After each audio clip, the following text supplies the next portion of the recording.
Over 2,000 years after Christ entrusted his church to Peter, a new voice has risen in Rome, calling the church back to clarity. In the quiet corridors of the Vatican, behind marble walls and centuries of sacred tradition, Pope Leo XIV has spoken.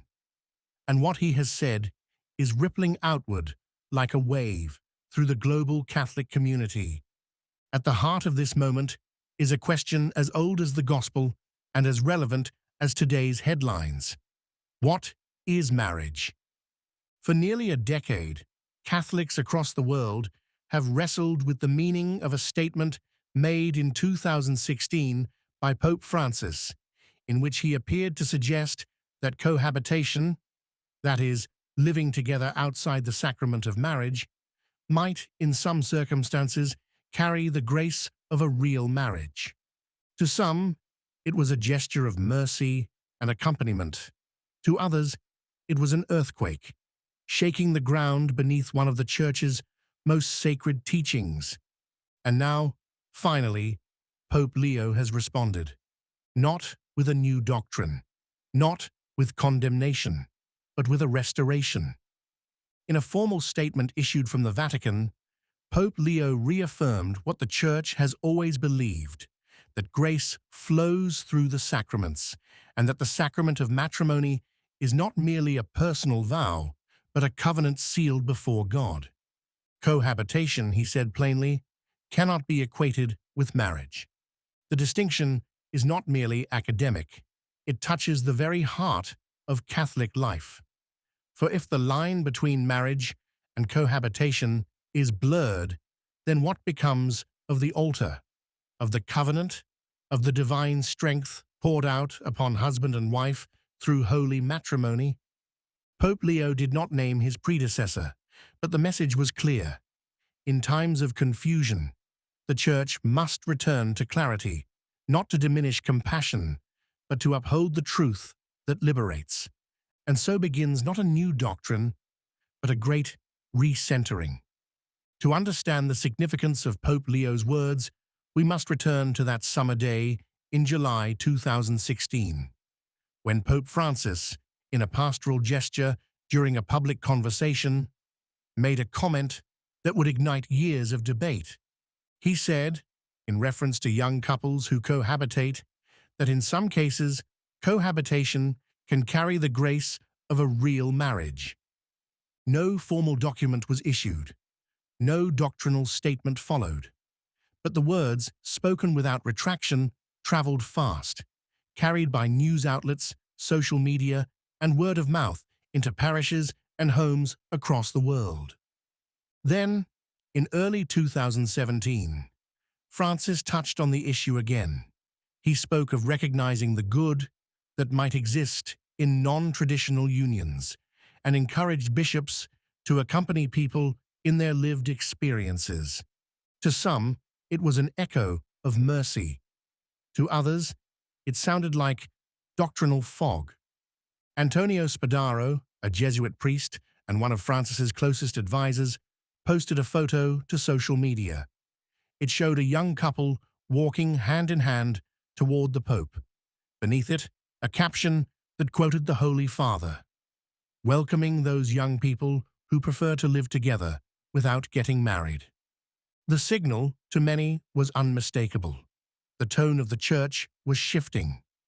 But if tone changes without clarity, the result is not unity, it is confusion. And confusion, especially in matters of grace, leads to division. Soon, Catholic educators began asking, what are we to teach?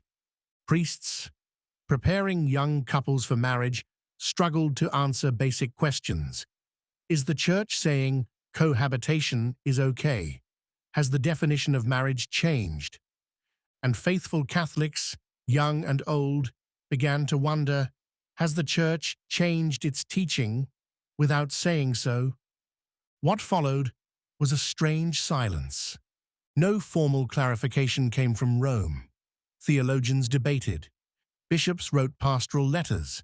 Some dioceses, particularly in Western Europe, began to explore informal blessings for couples in irregular unions. In places like Germany and Belgium, new approaches to pastoral ministry emerged, rooted in mercy but drawing criticism for their ambiguity. In some dioceses, couples who were living together outside of marriage began receiving public affirmations, even informal blessings. Meanwhile, in more traditional areas, Nigeria, Poland, the United States, bishops pushed back, insisting that the Church must never confuse accompaniment with endorsement. Cardinal Raymond Burke, one of the most vocal defenders of doctrinal clarity, warned that the Church was in danger of eroding trust by failing to speak clearly. In 2016, Burke and 3 other cardinals submitted a formal set of questions, known as dubia, to Pope Francis. Among them was a plea for clarification on marriage and cohabitation. No answer ever came, and so, for years, the global Church existed in a kind of suspended confusion. Priests in the confessional, catechists in the classroom, parents around the dinner table, all asking the same thing: what does the Church really teach?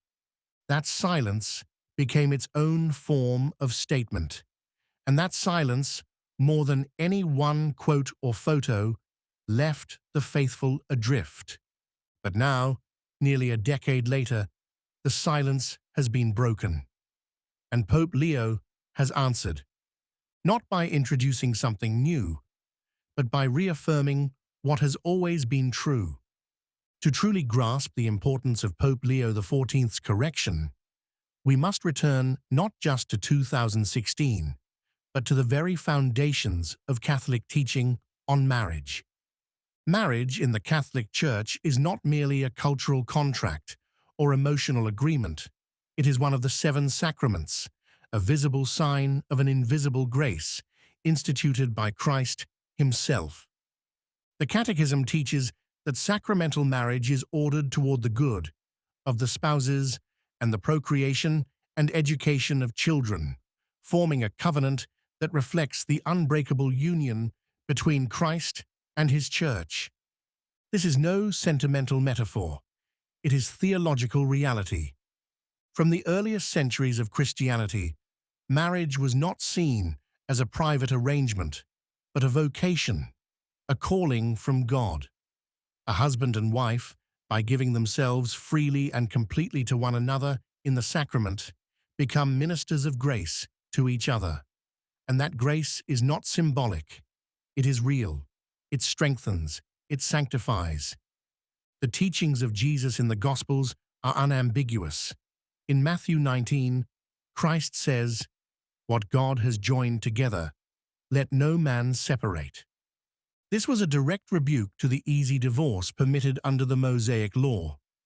Jesus reasserted marriage as a permanent and sacred bond, a return to God's original plan as revealed in Eden. From that moment onward, the early Church guarded marriage not just as a tradition, but as a treasure. As Christianity grew, the theology of marriage deepened. In the 4th century, the Church began to reject the pagan Roman view of marriage as a mere legal contract. By the 12th century, the Second Lateran Council officially declared that only marriages contracted in the presence of a priest and witnesses were valid in the Church. Then, in the 16th century, during the upheaval of the Protestant Reformation, the Council of Trent reaffirmed once and for all that marriage is indeed a sacrament, instituted by Christ, and cannot be replaced by informal arrangements.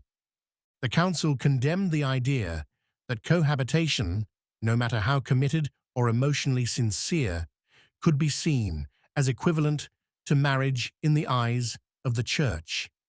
And the reason was not judgment, it was love. The Church has never denied the presence of real affection between people living together. But affection, no matter how deep, is not grace. And grace is what transforms a natural union into a supernatural one. Grace comes through the sacrament. It is not earned by sincerity or longevity. It is not given simply for staying together. It is conferred through form, matter, intention, and divine blessing. That's why cohabitation, even when committed, cannot be sacramental, because it lacks the necessary form. It lacks the public vow before God and the Church. It lacks the covenantal intention. These are not technicalities. They are spiritual realities. And this is what Pope Leo XIV has reaffirmed, not out of rigidity, but out of fidelity. When Pope Leo XIV addressed the confusion surrounding cohabitation and sacramental marriage, he did not attack. He did not rebuke. Instead, he offered something far more pastoral: clarity spoken with love. He acknowledged the real struggles that many young people face: the fear of commitment, the pressures of the world, the brokenness of families, the cultural forces that undermine marriage. But instead of lowering the bar, Pope Leo lifted up a vision, a call to rediscover the beauty of the vocation to marriage. He said, "Perhaps many young people today who choose cohabitation instead of Christian marriage actually need someone who, in a concrete and understandable way, especially by the example of their life, shows them what the gift of sacramental grace is and what strength it brings." This is the tone of a shepherd, not condemnation, but invitation, not compromise, but challenge. He continued, "Someone who helps them understand the beauty and the greatness of the vocation to love and to the service of life that God gives to spouses." These are not abstract phrases. They are a call to every Catholic couple, every parish, every community, to bear witness, to show, not just with words, but with their lives, what holy marriage looks like: joyful, faithful, sacrificial, and enduring. Pope Leo's correction is not merely doctrinal, it is prophetic. It is a challenge to the modern world, which treats love as temporary, as fragile, as conditional, to rediscover the eternal vision of God's plan for marriage. A vision where love is not just emotion, but covenant, where grace is not just a feeling, but a supernatural power, where couples do not walk alone, but are upheld by divine help. For nearly a decade following the remarks by Pope Francis, the global Church lived in uncertainty. In catechism classes, marriage prep programs, homilies, and family discussions, faithful Catholics asked, "What do we believe?" The lack of official clarification from Rome created not just theological tension, it created pastoral paralysis.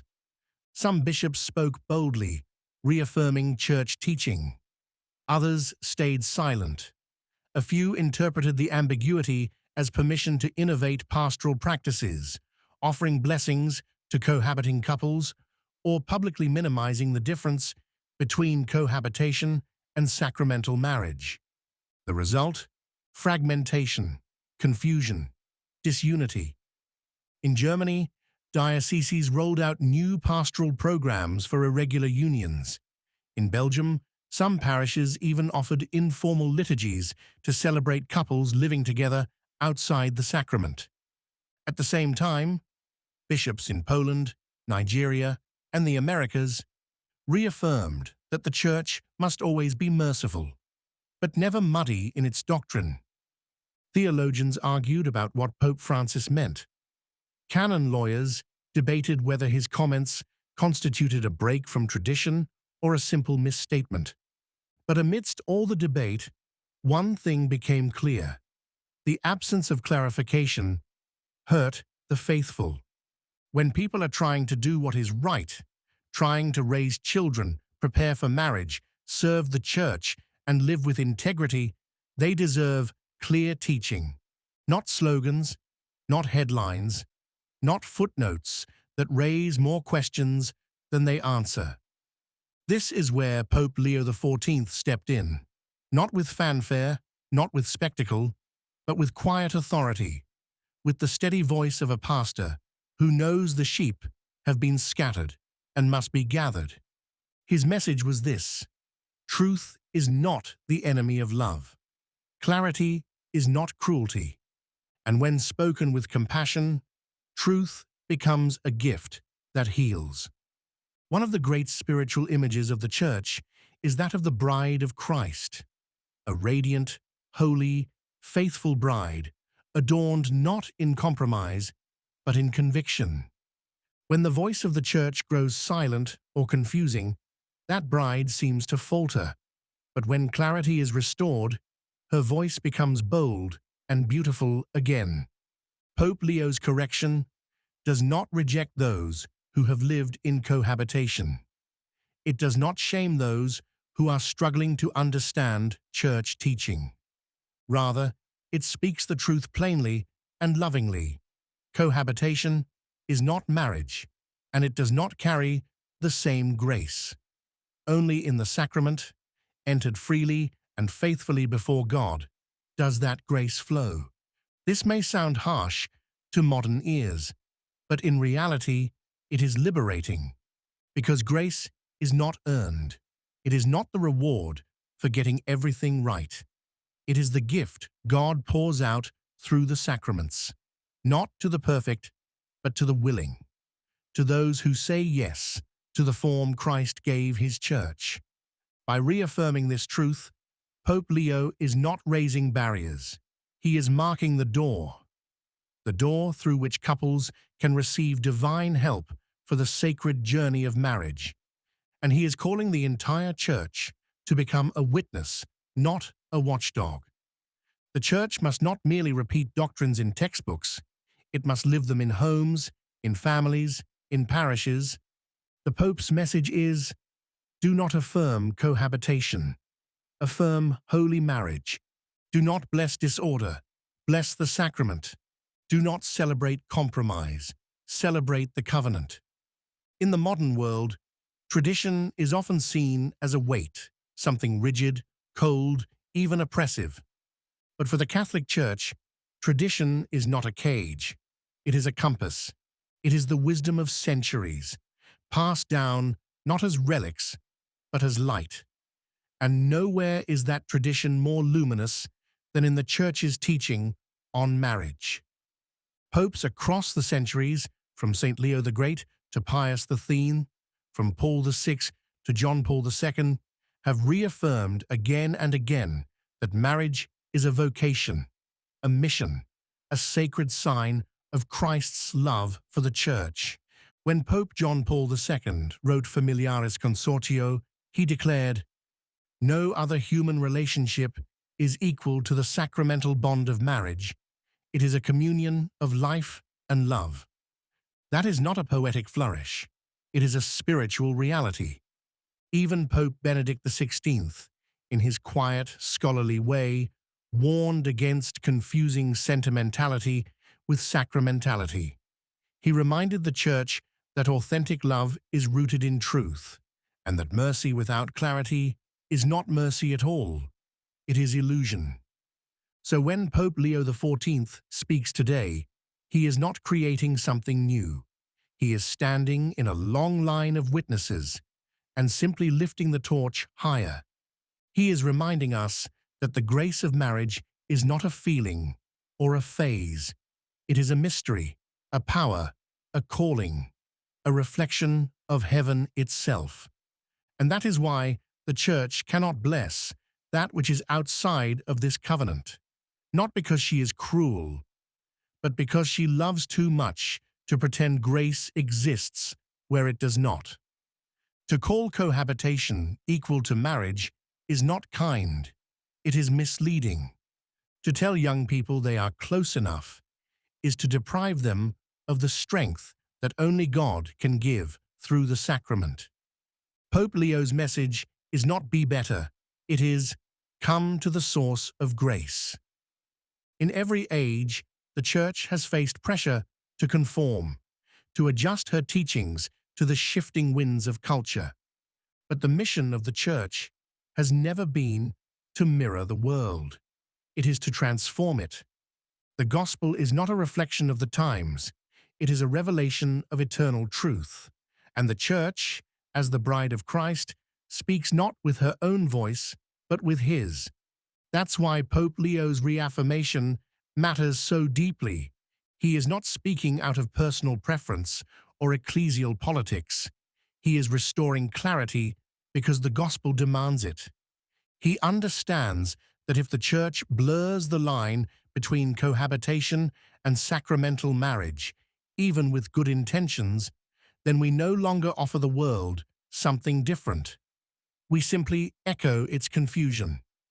But when the Church proclaims the full truth of marriage, not as an outdated ideal, but as a living sacrament, she offers something the world cannot replicate: a love that is faithful, a bond that is indissoluble, a grace that sustains even in suffering.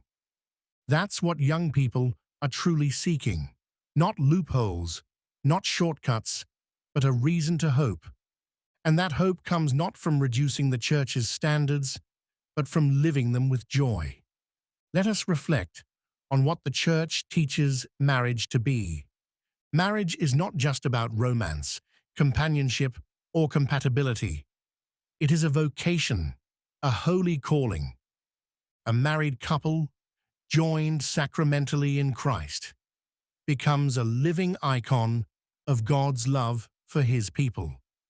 Just as Christ laid down his life for the Church, so too does the husband vow to lay down his life for his wife. And just as the Church responds to Christ in love and trust, so too does the wife offer herself completely to her husband. This is not mere symbolism.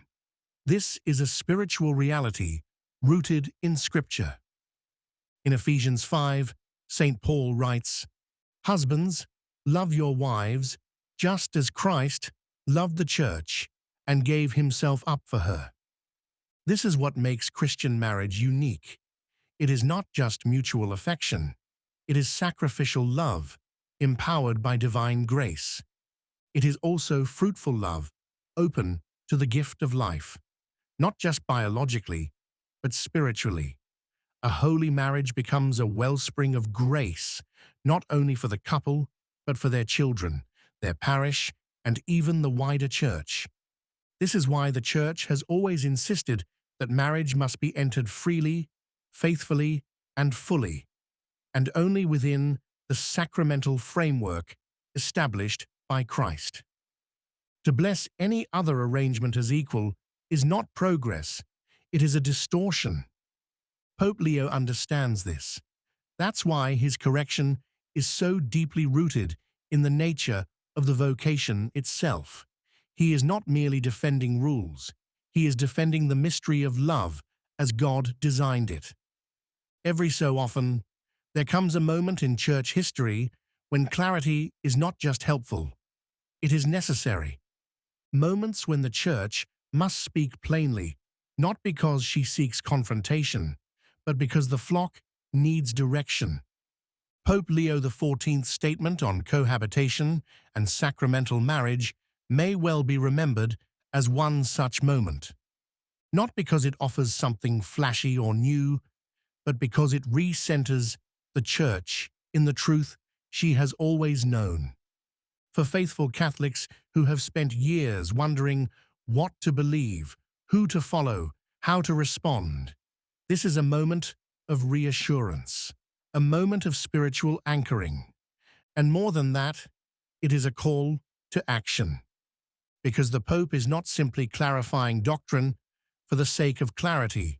He is calling every Catholic family, every priest, every married couple to become witnesses, to live joyfully, to love sacrificially, to show the world what marriage truly means.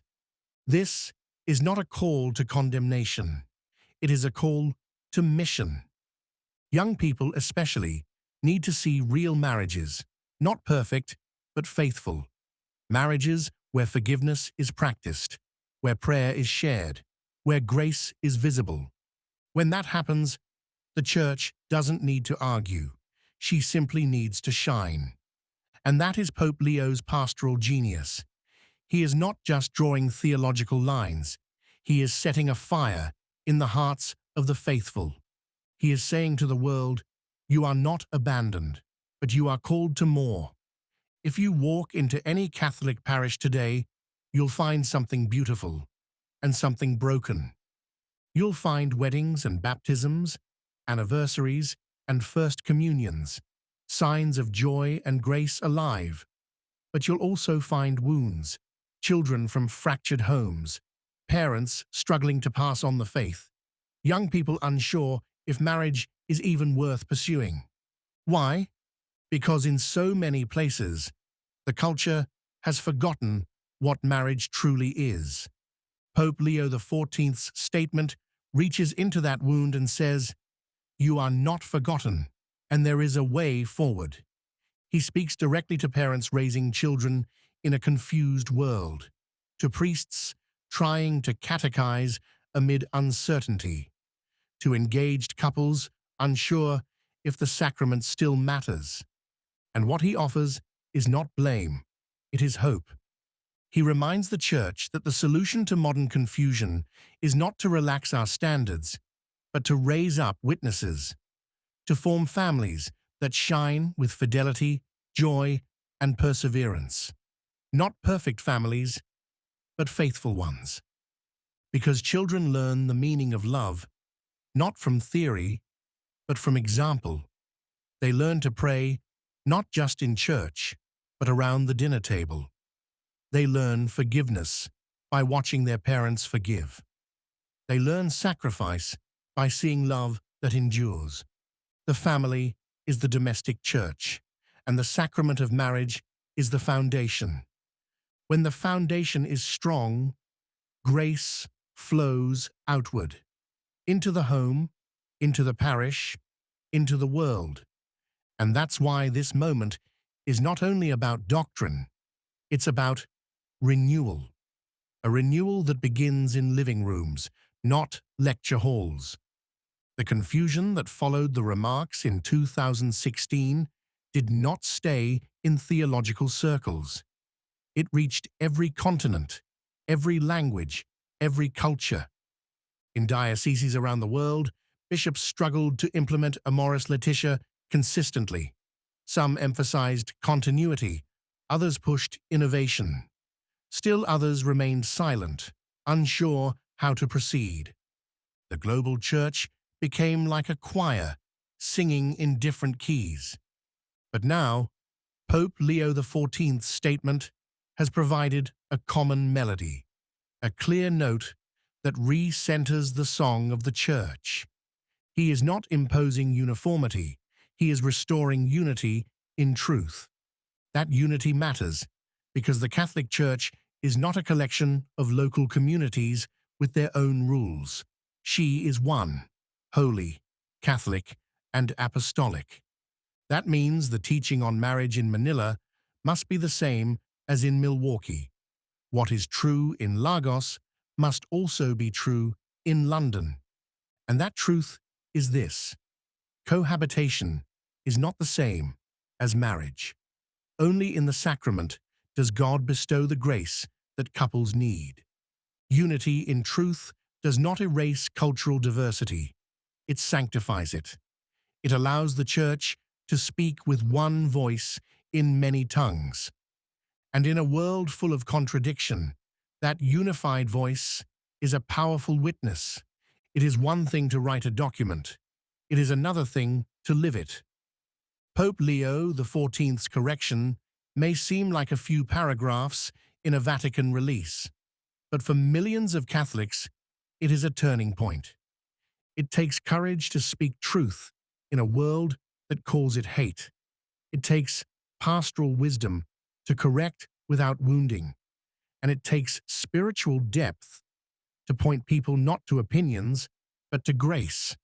But even more, it takes grace to live what the Church teaches, to marry in the Church, to stay faithful in hard seasons, to welcome life with openness, to forgive, to begin again. These are not natural strengths, they are supernatural gifts. And that is what Pope Leo is calling the Church to rediscover. Not a stricter rulebook, but a deeper trust in grace. This is what sets Christian marriage apart. Not perfection, but participation in something divine. Not sentiment, but sacrament. Not compromise, but covenant. This is the Church's witness. And now, with the voice of a loving Father, Pope Leo has reminded us what that witness looks like. As this chapter in the Church's journey comes to a close, we are not ending a conversation. We are beginning a renewal. Pope Leo XIV has not rewritten the Church's teaching. He has restored its voice. And in doing so, he has reminded the world, and the Church herself, that marriage is not a social construct, a legal fiction, or a private contract. It is a sacrament, a sign of God's faithful love, a wellspring of grace, a path to holiness. In the years to come, there will still be questions, there will still be wounds, but now the Church can answer with confidence, with joy, with unity. For every couple wondering if their relationship can be blessed, the Church will say, yes, come to the altar. Let your love be sealed in grace. For every priest unsure of what to teach, the Church will say, speak the truth boldly, and do not be afraid. For every family fighting to remain faithful, the Church will say, you are not alone. The sacraments will sustain you. And for a world chasing love without commitment, intimacy without sacrifice, passion without permanence, the Church will say, there is a better way, a holier way, a way marked by Christ, a love that lasts. This is the truth that sets us free. And that, dear brothers and sisters in Christ, is the message the world needs to hear, not just from pulpits, but from the living testimony of faithful marriages, holy families, and joyful witnesses. As Pope Leo XIV has reminded us, grace flows through the sacraments, and the sacrament of marriage is a covenant sealed before God. Let us hold fast to that truth. Let us live it with courage, and let the witness of holy marriage shine again, not just as doctrine, but as a living sign of God's love in our time. Amen.